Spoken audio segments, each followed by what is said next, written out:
director here at Old Capital in Dallas-Fort Worth. And, really for those who joined Multifamily 101, we discussed the basics of loans available for multifamily properties. So whether it was, recourse or non-recourse, and then also how to qualify for non-recourse financing. And in this webinar, we really are going to be discussing the intricacies of Fannie Mae loans. And so in 2018, so far year to date, I've closed 20 transactions, and of those 20 I've closed, 18 have been Fannie Mae loans. And so these loans just work really well for B and C multifamily acquisitions, as they give you max leverage, the most interest only, and then the longest amortization, all while being non-recourse. And so that's why I'm going to spend this webinar talking about what typically fits in Fannie Mae's box, but then also go into what happens if the deal falls outside of the box and how to address it. So I'm going to take you through 7 items. Number 1, loan sizing. Number 2, green program. Number 3, special cases and waivers. 4, pre-review markets. 5, prepayment penalties. And then we're going to talk about loan assumptions and supplemental loans. And then towards the end, I'm going to bring on a borrower that I have worked with over the past 3 years, and they have closed 7 multifamily properties totaling over $100 million. And they have done assumptions, supplementals, and green financing. And so they're going to be able to tell you exactly how it was, working through the process of all these different aspects of Fannie Mae loans. And so let's just kick it off now here with, really around a little bit about me and my background, just 4 highlights. Number 1, local market knowledge, born and raised in Houston, went to school at UT Austin, lived in DFW now for 12 years. And so very familiar with the market, understand sort of the good side of tracks and bad side of tracks here in Texas. And, after coming out of school at UT, went in and worked at G Capital and spent 10 years there and underwrote over $750 million in commercial real estate. So everything from office, multifamily, retail, self-storage. I was the underwriter who put together the loan package, submitted to investment committee to get loans approved. And so very familiar with underwriting deals. And then just in the last 3 years have originated over $350 million in multifamily loans. So not only familiar with the underwriting of deals, but then also multifamily specifically has a lot of nuances on the Fannie Mae side, the Freddie Mac side. So have become very familiar with that. And the reason I started looking at multifamily was really to become an investor. And so, currently invested in about 17 multifamily properties here in DFW, totaling about 4,000 units. So understanding how to structure the debt, but also how to appeal to equity investors, as I see a lot of transactions come across my desk in terms of, whether to originate a loan or invest in a deal. And so, wide variety of background, and just wanted to give people an idea of sort of my background in multifamily. So the Fannie Mae box, I made this slide to give you an idea of sort of what Fannie Mae is looking for and what is sort of down the fairway for them. And so the first couple of boxes are really around the property. So the property needs to be 90% occupied for the last 90 days. No tenant concentrations above 40%. And then they really want a clean, stabilized property. So limited deferred maintenance, and they really don't want to finance CapEx above $10,000 a door. And so when you look at a property, if it falls outside of those items, then maybe that's not the correct, Fannie Mae deal. The second 2 boxes are really around the borrower. So they're looking for an experienced borrower, a U.S. citizen with no bankruptcy or litigation. And then they also want you to have third-party property management, especially on your first or second deal. And the bottom 4 boxes are really around the types of loan that Fannie Mae gives. So, they want the loan above $1 million. They're typically at 1-year interest only. The minimum debt service they're looking for is 125, and then the max leverage is 80%. And they provide all those things, and then they also provide what's called a supplemental loan, and new buyers trying to buy your property can also assume the loan. And so the one negative on here is the yield maintenance penalty. And so we will get into that. But if a deal fits in this box, it can be approved at a delegated level in typically 45 to 60 days. And so there are approximately 25 delegated underwriters for Fannie Mae loans. Banks like CBRE, JP Morgan, Wells Fargo, those are some of the bigger name ones.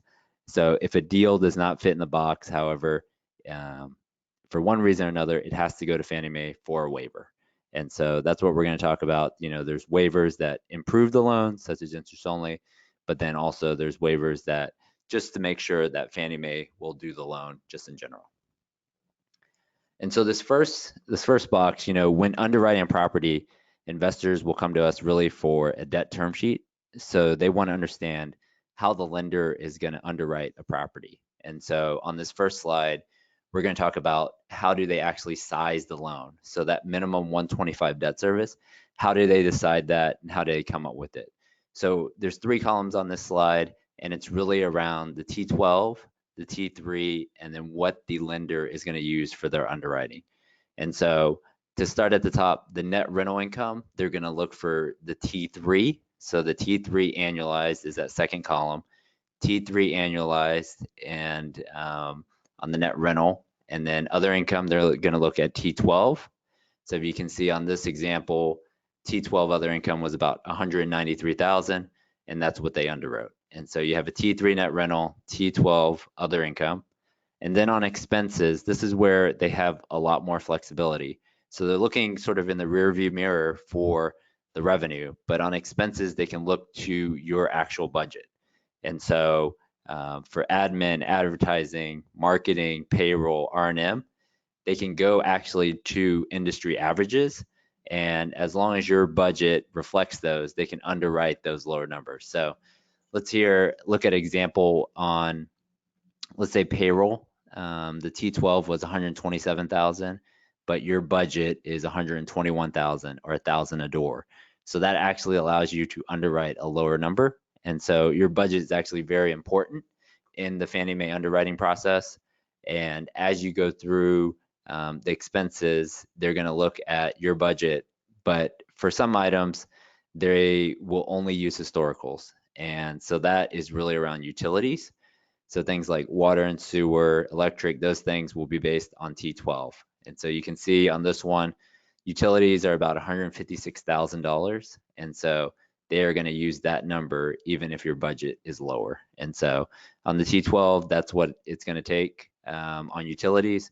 And then the 2 last items here that people sometimes will get confused on is insurance. So insurance is going to be based on the actual insurance quote that you receive based on meeting all of the guidelines. And so in DFW, you might have 250 to 300 a door, but it might increase to 400 or 500 a door if you had a recent fire or hail claim on the roof. And so understanding what your insurance is, and then also your taxes. So taxes are a big thing here in Texas.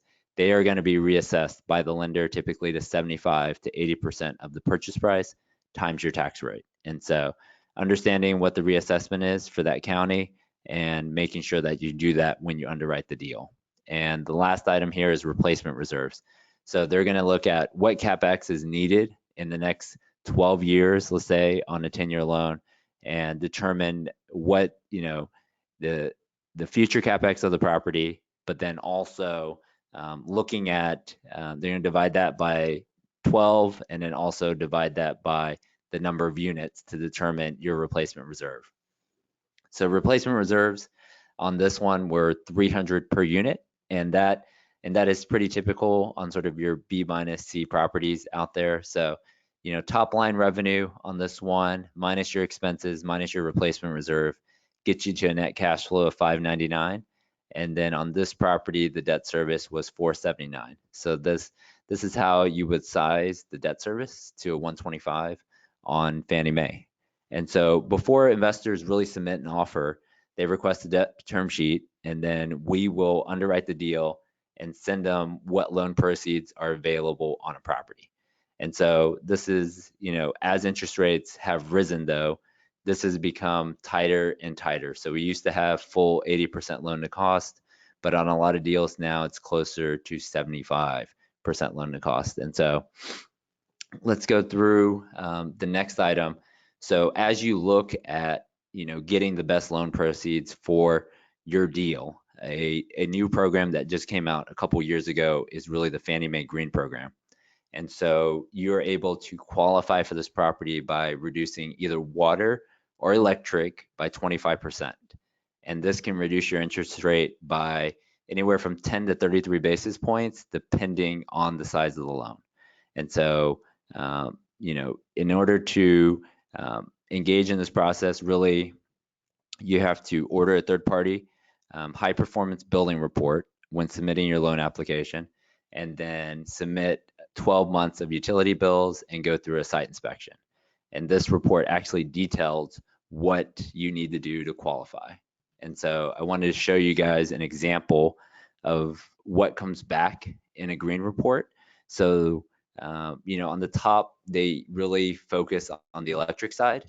So to qualify for the electric on this deal, you also would have to replace, you'd have to spend close to $500,000 on windows, lighting, water heaters, HVAC, and that would just not be feasible for a lot of investors.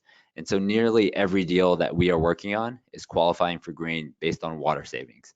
And so if you look at the right-hand side, highlighted in red, it shows the items that on this deal that the owner had to complete. So low flow faucets, shower heads, and toilets. And so that was approximately $100,000, but they got 33 basis points off of their interest rate. And so that is a huge thing, reducing the utility expenses, improving their NOI, and typically this is built into people's capital plan already. And so, we've covered how to underwrite the cash flow of a property and then also how to qualify for the green program.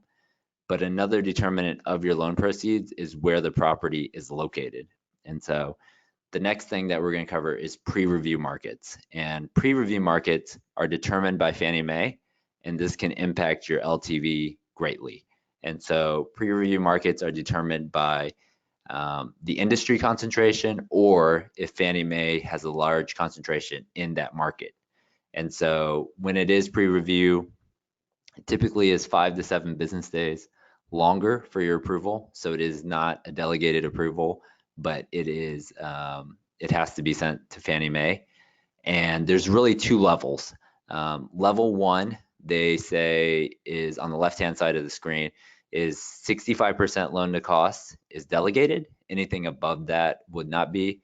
And then level 2, which is even worse in Fannie Mae's eyes, is nothing is delegated to the underwriters. And so everything must be submitted to Fannie Mae in order to be approved. And so essentially they're saying we don't want any more new deals in these markets. And so I highlighted some of the red markets that on here that we run into a lot of the times here in Texas and surrounding states. The big one here is Houston. That is, in that market for that deal size, a lot of our borrowers have started going to Freddie small balance or a bridge loan before Fannie Mae at lower leverage later on once they come back for a refinance. But on acquisitions, they're using Freddie SBL. And so whenever a loan doesn't fit in sort of the standard Fannie Mae box, we apply for what's called a waiver. And so that's the next piece that we're going to talk about. So on the right-hand side, we talked about, in the box, 1 year interest only, no tenants concentration above 40, and then limited CapEx.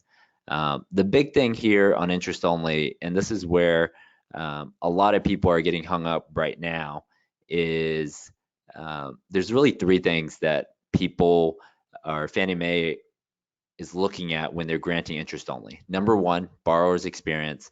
Number 2, the exit analysis based on the LTV, the initial LTV of the property. And then 3, the age of the property. So the more experience, the lower leverage you start at, and the newer the property, the higher probability that you will get more interest only. And so Fannie Mae is really looking at whether you can finance the loan at 75% at the end of the loan maturity. And so the lower leverage deals, you can even qualify. Let's say you take a loan at 65%, then you can qualify for, full term IO. And so they're really looking at where's your LTV starting and where is it going to end at the end of the maturity. And a couple of these other items that we've run into: tenant concentrations, capex greater than 10,000 a door, and then scattered sites. Those items really, when you start looking at new deals, it's important to keep these things in mind and ask the question to the listing broker around these things. So tenant concentration, especially let's say in Killeen or in smaller markets where a lot of the employment's coming from one source, understanding how much of the tenant base, understanding the leases in that area is key. And then also around the scattered sites, we've run into some issues where, similar to this picture, you have properties that are sort of in between your property. And if you do not own all the properties, it doesn't look like one community. Fannie has declined deals in the past because of that. And so, in addition to these property items, another thing that Fannie Mae really looks for is around the borrower.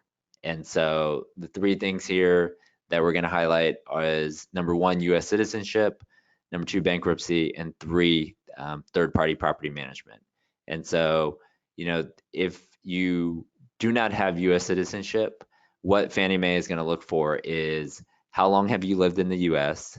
Do you have personal residence? Have you bought a house here? And do you work in the U.S.? And so we've worked with investors from Canada, Japan, Australia, China, and gotten opinion letters from those countries and gotten those deals approved. It typically just adds 5 to 7 business days to the approval. And then the bankruptcy and litigation, please disclose that upfront if you've had any issues with that in the past, as they will run searches on anybody with more than 25% ownership or management control on their key principals. And so that is very key. They won't necessarily kill the deal, but it might reduce the leverage on it.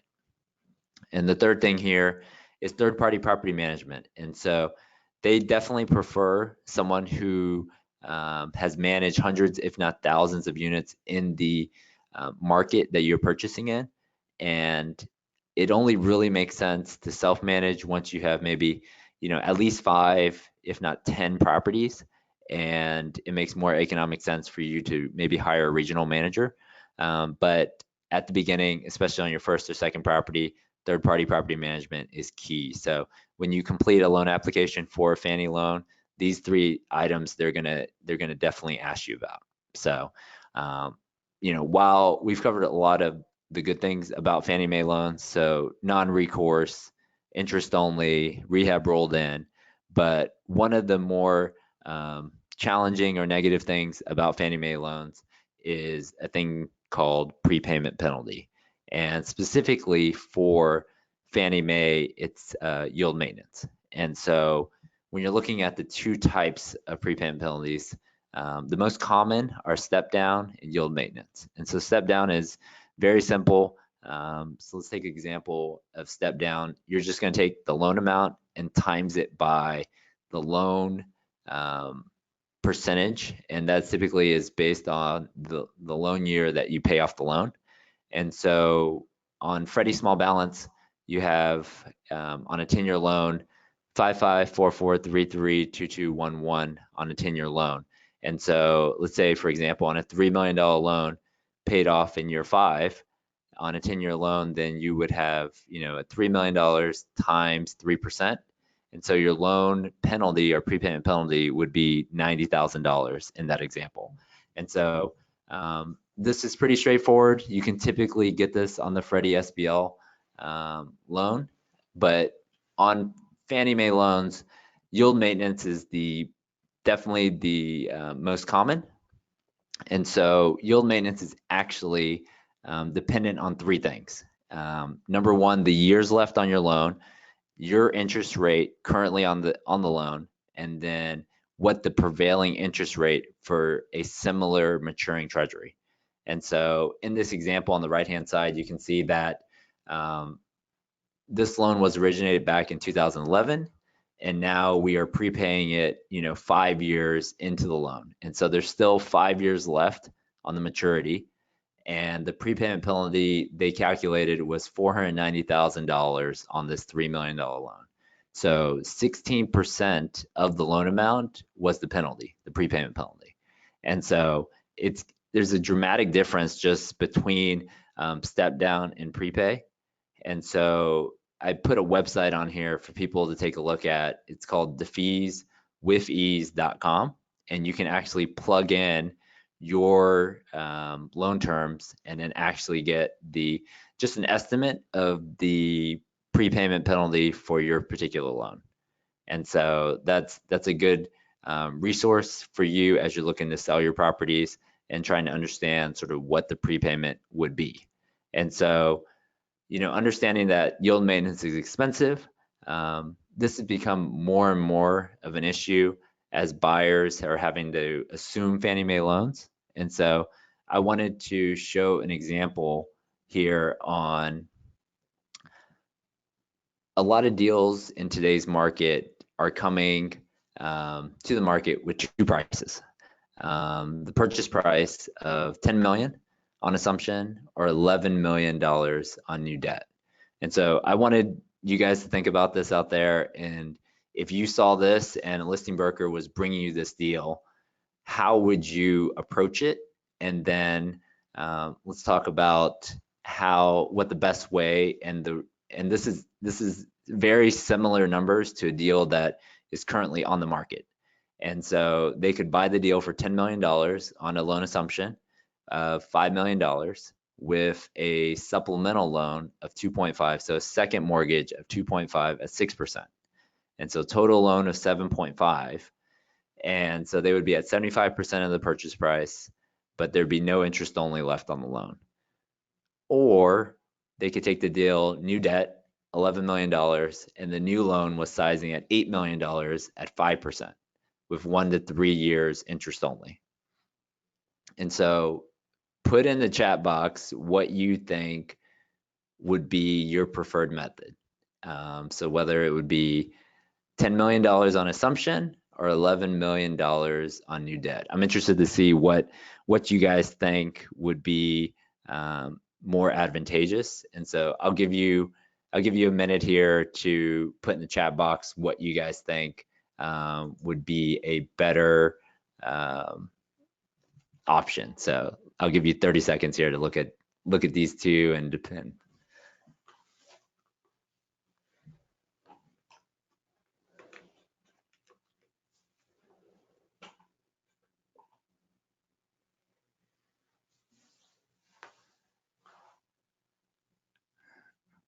So almost everybody from the beginning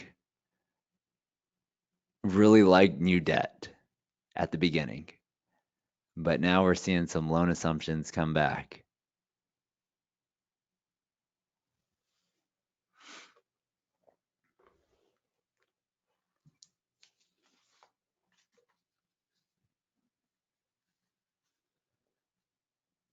Okay.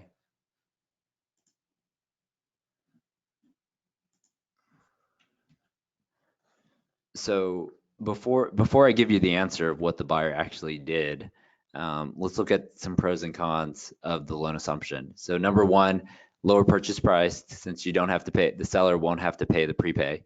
Number two, the interest rate on the existing debt is actually lower. So the blended interest rate would be even lower than the current market interest rate. But some of the disadvantages, you're limited to 75%. There's no interest only. There's typically no money for rehab, and then that loan term might not match your investment horizon. So if there's only 5 years left on the loan, and you run into a recession, then your property might not be able to refi. And it does take typically at least 60 days to 90 days on an assumption to get the deal done compared to new debt. And so it definitely is tougher. So let's go to the next slide to see what the buyer did on this particular deal. So in this one, they actually went with the assumption. And the reason being that the new debt, so when you actually look at the new debt, the $11 million, compared to the $8 million loan, it's only about 72% of the purchase price. And so if you were able to get $9 million, say for example, on the new loan, then it might be a better opportunity. But the buyer chose the loan assumption, you get the lower basis, lower interest rate, and somebody actually had this comment was, as long as your investors are willing to accept a lower cash on cash, so 5 to 6% versus maybe 7 to 8% on interest only, then it actually works. So you're going to have to get some of your return on the back end of the deal. But in 2018, just like in the next 2 to 3 weeks, I'm closing like 3 loan assumptions. And so it is definitely, as interest rates have come up, it has become a bigger and bigger part of acquisitions. So back in 2016 and 2017, I remember like 90 to 95% of transactions were going new debt. And that was because you could get more interest only, but then you could also get close to 80% loan to cost on every deal. And so you just have to run it both ways and figure out what works best for your investors. So last item we're going to cover, and we briefly touched about this on assumptions, are supplemental loans.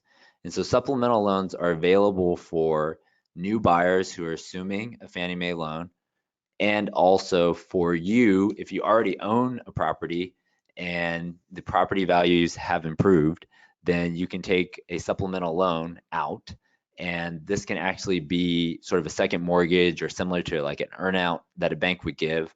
A couple things to note: you need at least 5 years left on your maturity, and then you are going to size the debt at 1.30 instead of the 125 that we looked at. And so there is a cost. It is a new loan, so there's going to be legal costs, third-party costs, and typically the interest rate. So the interest rate on most, let's say it's 5% today on most deals. On a supplemental loan in today's market, you're going to be looking at closer to 6%. So it is a second mortgage and it is more expensive. And so definitely keep that in mind. It is a huge advantage for Fannie Mae, but you will have to go back to the same DUS lender or delegated underwriter as the first mortgage. So that's the only person that can do a second mortgage on that deal. So now I wanted to bring in Ken Yu, who's here in the studio with me today. And I just, I've worked with these guys for the past 3 years. They have closed over 1,000 units, raised over $25 million in equity, and have closed on over 100 million in transactions. And so I wanted to bring them on for this webinar because they have not only done assumptions and supplementals, but on the last 2, they have done green financing. So let me bring them on. So welcome. I was about to say welcome to the podcast, but welcome to the webinar, Ken Yu. So why don't you bring your chair over and we'll put you right in front of the mic. Okay. So hi everybody this evening. So before I kind of go through my background, I just want to take this opportunity to thanks Old Capital. Thank you, James Eng, and thank you, Paul People. Without them, I probably could not have done all these deals. They have brought so much value to me. Not only they help me underwrite, they also give me insights on the property, the submarket. So thank you, James, and thank you, Paul. And I'm really excited to come in and kind of share my experience here, because this is kind of my way to kind of give a small something back to Old Capital and James. So my background is technology. I was a software engineer for over 30 years, but my wife and I basically really like real estate as an investment. So we always have owned real estate properties. I own rental property in Texas, and my wife own property in Hong Kong and in China. So about 2009, and that's when we really kickstart our our real estate business. We between 2009 and 2013, we bought and managed over 70 single-family houses. So to scale up even more, we transitioned to a multifamily, and that's how we get started. So Ken, so you said 70 single family houses. That's a lot of doors. The, as you started moving into multifamily, what was the first purchase that you guys made? The first property we made was 105 unit property inside West Fort Worth. It was about $4 million. Um, it was okay. It was a Fannie Mae loan, because we choose a Fannie Mae loan because exactly what all the highlights that James has talked about.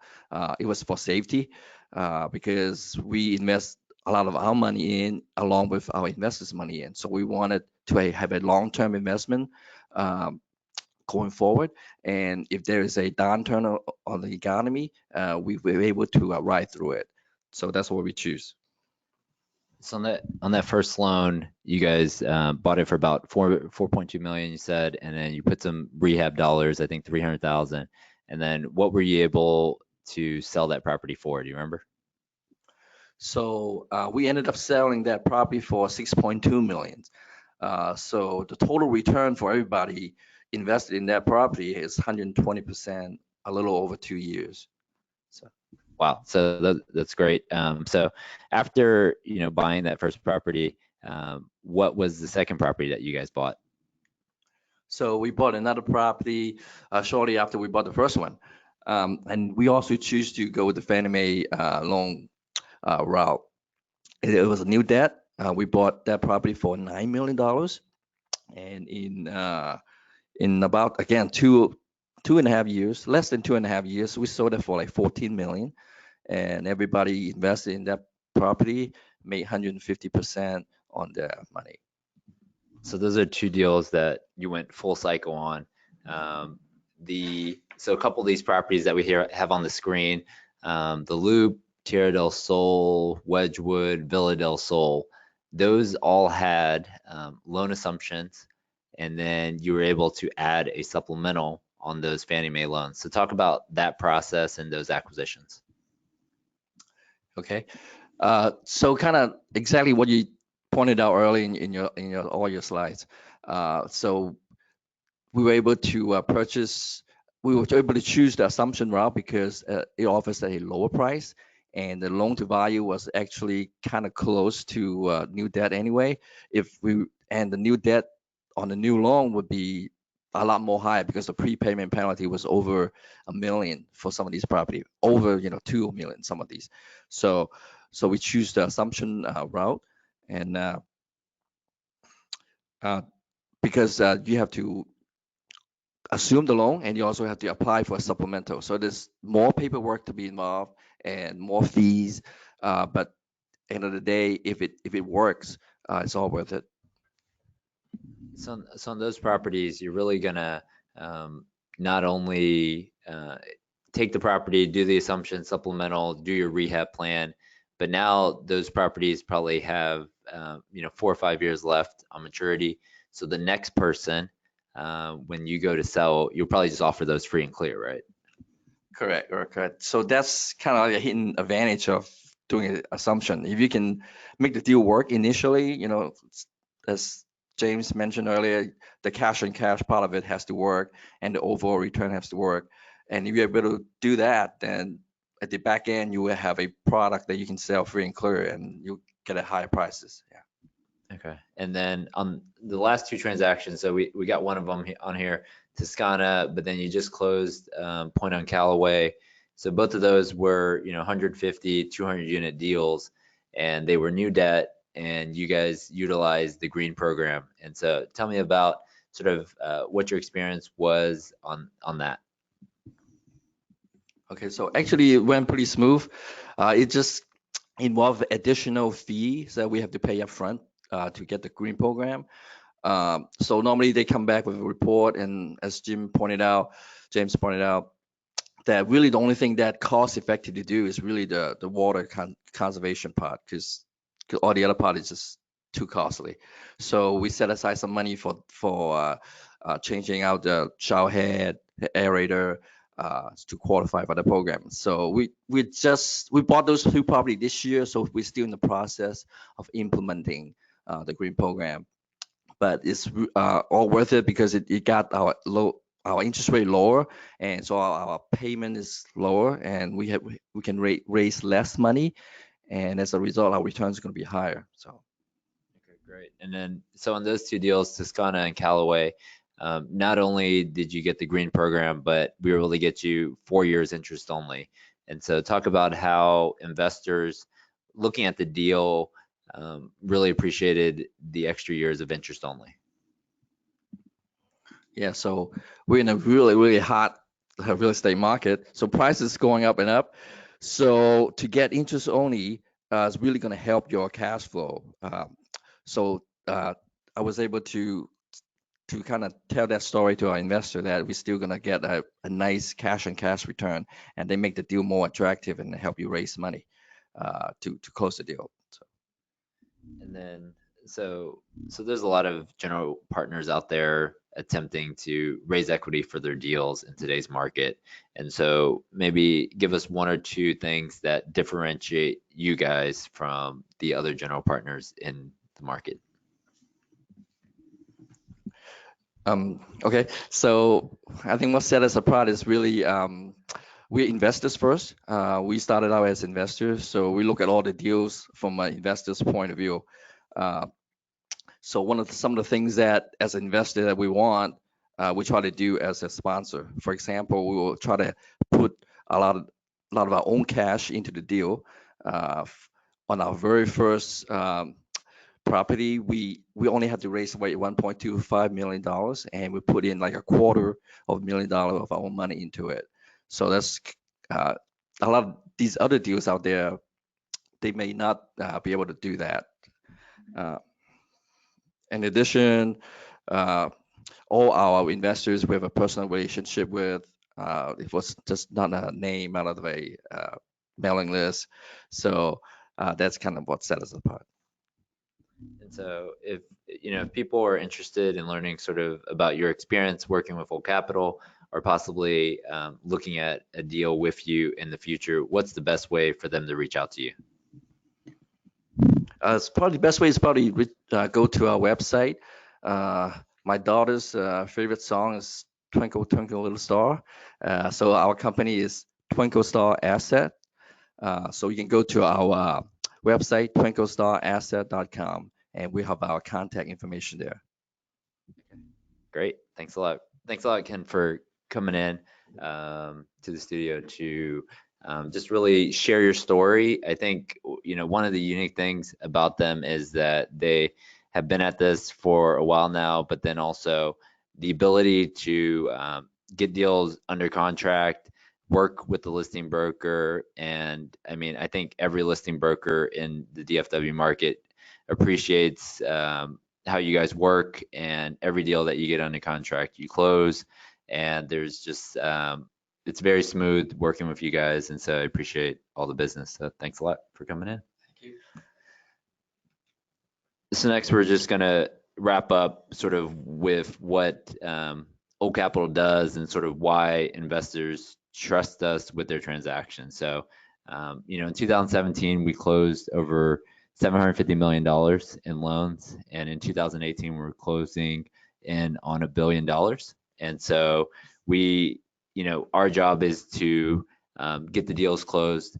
And, on the right-hand side is 25 of the 40 deals that I closed last year.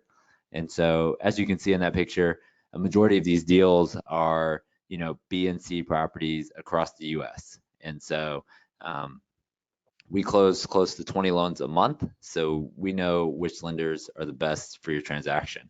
And so, a couple other reasons people choose us is best loan terms and rates. So we meet with lenders out there every week, exploring sort of what the best rates are in the market, and then really keeping in front. So Fannie Mae is constantly changing, whether it's green requirements or pre-review markets, understanding what the best lending options are out there, because a lot of deals you can see, number 3 is really on time. When you go under contract on a property, you cannot go from lender to lender. A majority of these deals, your earnest money is going hard in the first, 1 to 14 days, and that can be anywhere from 1 to 3% of the purchase price. And so really understanding, based on the property's occupancy, submarket, and your experience level, we're going to determine what the best lender is.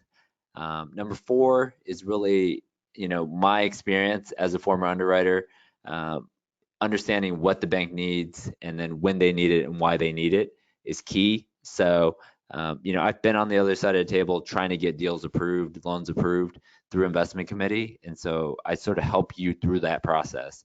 And so the knowledge set that I bring is key and around getting deals closed in that 60 days.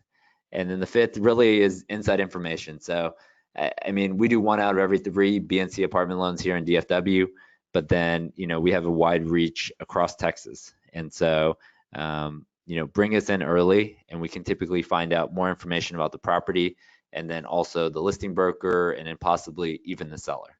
And so, get us involved early in your transaction. A couple things on how to connect with us.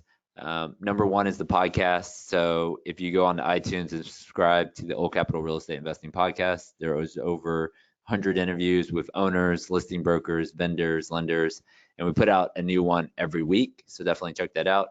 Second is the Facebook page. So if you go on there, real-time updates, videos, meetings with listing brokers. We've been recently doing a little bit of Facebook Live with our lunch and learns and things like that. That would be good for you to watch if you can't make it to Dallas for a specific event. And the third thing really is our annual conference. So Thursday, September 13th at AT&T Stadium. This is really, we're probably going to have close to 500 investors at this event. So listing brokers from all over the area, lenders, property managers, owners, and then a keynote from Roger Staubach. And it'll all be hosted at AT&T Stadium on September 13th. So you can go to oldcapitalpodcast.com or we will send the slides out for this deck, but there's also a link to the Eventbrite registration page there as well. And then the next day after the conference, we're going to have a couple bonus sessions. In the morning, we're going to have open houses with listing brokers. So actually at their office, going and meeting some of the top Dallas brokers, and then also a syndication event with Jillian Sidoti of Crowdfunding Lawyers at the Addison Conference Center on Friday. That one is a workshop on how to raise equity correctly. And so that is the last thing on how to connect with us. So the podcast, Facebook page, and then the conference. And then now we're gonna open it up to Q&A. I know we have a little bit of time before 8 o'clock, so I wanted to allow people to ask some questions. So if you have any questions about the material we've covered so far, go ahead and put it in the chat box. I know we've gotten some questions that came in already, and I just wanted to give people a chance to ask any questions now. So go ahead and put those in the chat box, and then we will put in, go through these questions. So I'll give you guys a minute to ask your questions, and then we will jump back on and answer these questions.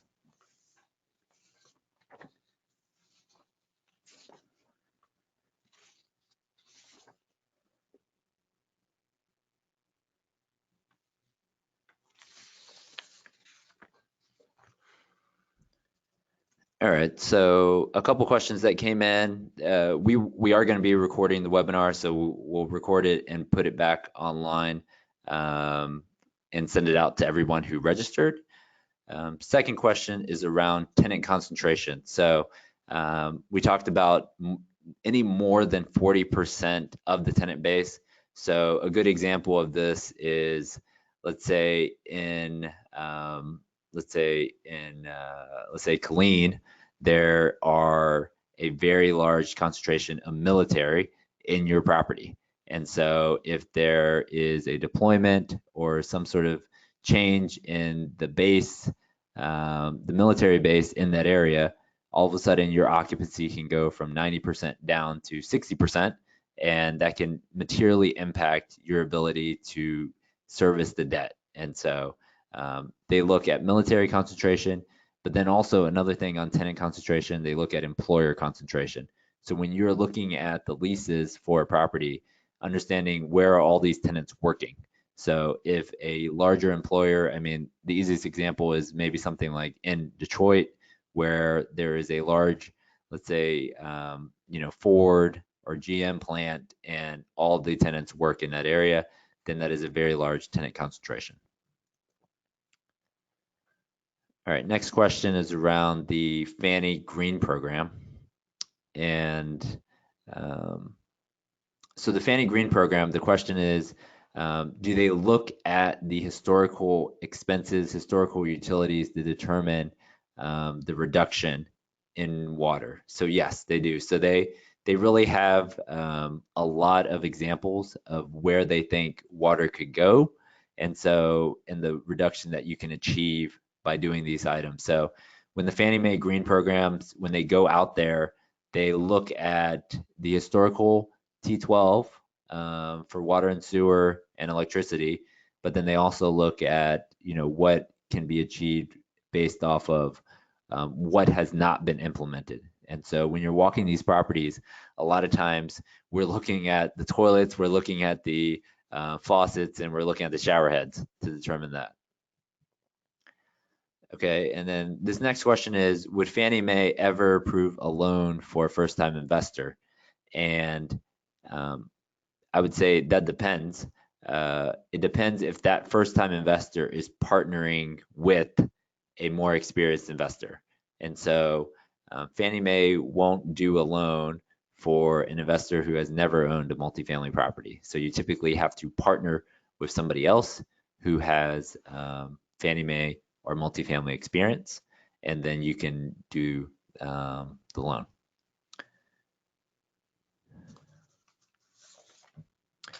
All right, next question. What's the longest term available for Fannie and Freddie? Are there any permanent non-recourse financing options out there?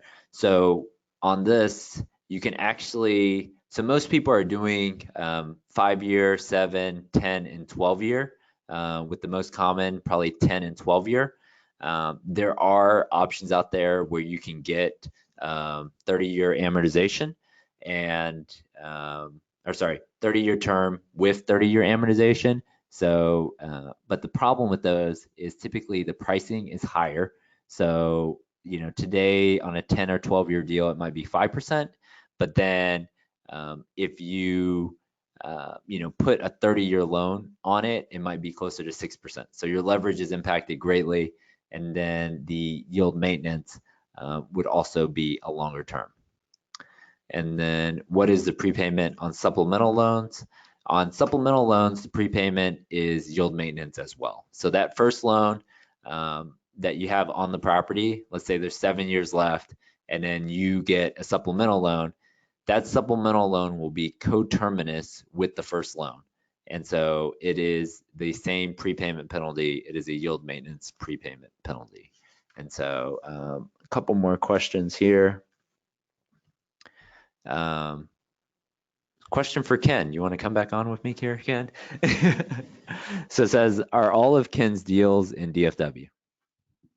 Yes. All our deals are in the DFW area. We always think that DFW is kind of like the best apartment market. So why go somewhere else to a market that nobody know us or done business with us before? So I don't want to give away that advantage. So I foresee myself continue to invest in the DFW area. Yeah, so especially as you build sort of a resume and track record, a lot of these brokers that have transacted with Ken already, they continue to bring him deals either off market or even when a deal is marketed. It's a lot easier to transact with people that you know already. All right, so this next question, what qualifies as Fannie Mae experience? So that is really, Fannie Mae is really looking for 5 units or above in multifamily experience. And they really want you to own something of similar size. And so if you're trying to qualify, you can't go buy a 5-unit deal and then 6 months to a year later try to buy a 200-unit deal. it has to be of comparable size. And so a lot of these properties that we finance are put together by syndications where similar to in 101, let's say you're buying a $5 million deal and you need a $4 million loan. Most people are partnering with other people. And so when you're looking at partners, understanding, what else they're bringing to the table, whether that's net worth and liquidity, but also have they signed on a Fannie Mae loan of that size is very key. And so that's a big issue to address when you're putting together your sponsorship group. So this question's around, are there any loans available for first-time investors? What would you recommend? So my recommendation on that is if you want to stay non-recourse for your first-time investor, I would look at Freddie Mac small balance loans and probably look at the recording for 101. That has a lot more detail on Freddie SBL or Freddie small balance loans. That's a non-recourse option for first-time investors, and it is, pretty similar terms to Fannie Mae loans, but you do not get to roll the rehab into the loan. You have to raise the rehab out from equity, in essence. The only other option out there really is a bank loan. So if you're comfortable with a recourse bank loan, then that would be another option for first-time investors, because the recourse bank loan, they're going to look probably 50% at the property, but then also 50% at you, the investor, and look at your tax returns. And so for first-time investors, a lot of people get started with a bank loan.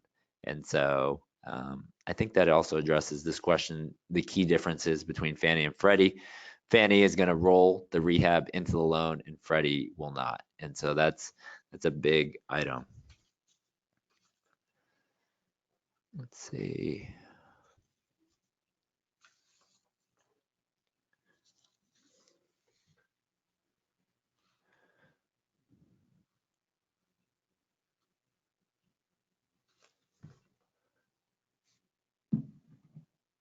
All right, if you guys have any more questions, please type them in the box. I think we covered a majority of them.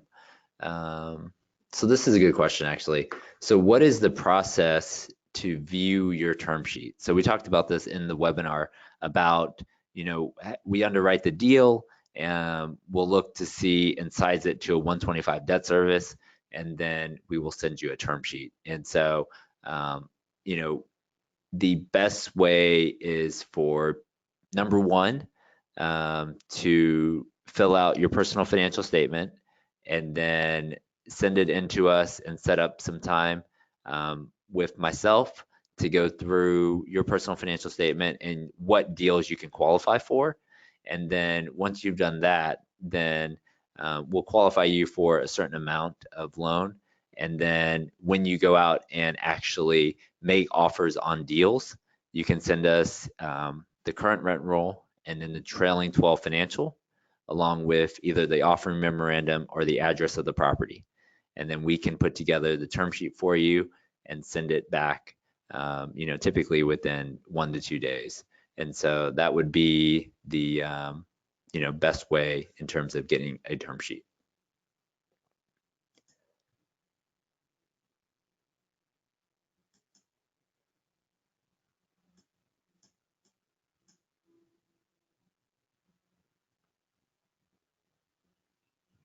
So Gary, I see your question here. So what his question is, for someone syndicating the equity. So for example, let's say you're buying a $10 million loan that we talked about, or sorry, $10 million property, and the loan is $8 million. How do you, as the syndicator, show proof of funds since you're raising the money? So you don't actually have the equity yet. And so my best recommendation for that is when you have your group of key principals, then from that group, let's say there's 4 people, from that group, I want to show that I can raise a good portion of that equity. If you can show that between you 4 KPs signing on this deal, that you have $2 million in liquid cash, that makes the listing broker and the seller a lot more comfortable that you can raise the money, but then also if you can't raise the money, then you guys will be able to close the deal with the cash you have on hand. So that is my best recommendation in terms of proof of funds.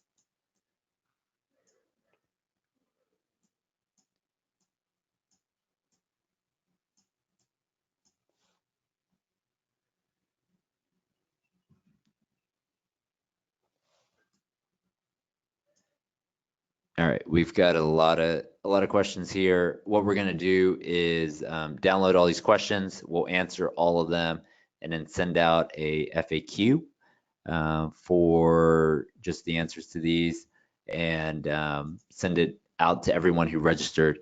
And so, thank you guys for joining. In terms of next steps, really, number one, education. So if you've hung on this long, definitely subscribe to the podcast, like our Facebook page, register for the conference. I think those are, very easy things to do, and you can get a lot of information that way. Second thing is complete your personal financial statement, set up a time to talk with me, and really get your questions answered so that when you're going out there and meeting listing brokers and underwriting new listings, you can sound credible and you know what you're talking about in terms of Fannie Mae loans, Freddie Mac loans, and understanding what the debt structure is for a particular deal. So once you start underwriting deals, making offers, start really building your team and have a strong sponsorship group with good resumes and proof of funds. And last thing really is to close the deal. And so, going from 0 to 1 is key. After you get that first one done, it becomes a lot easier. So thank you guys for joining. I appreciate everything, all you guys' questions. I will answer them here tonight and send it out here by the end of the week, a recording of this a recording of this webinar as well. So thank you guys very much.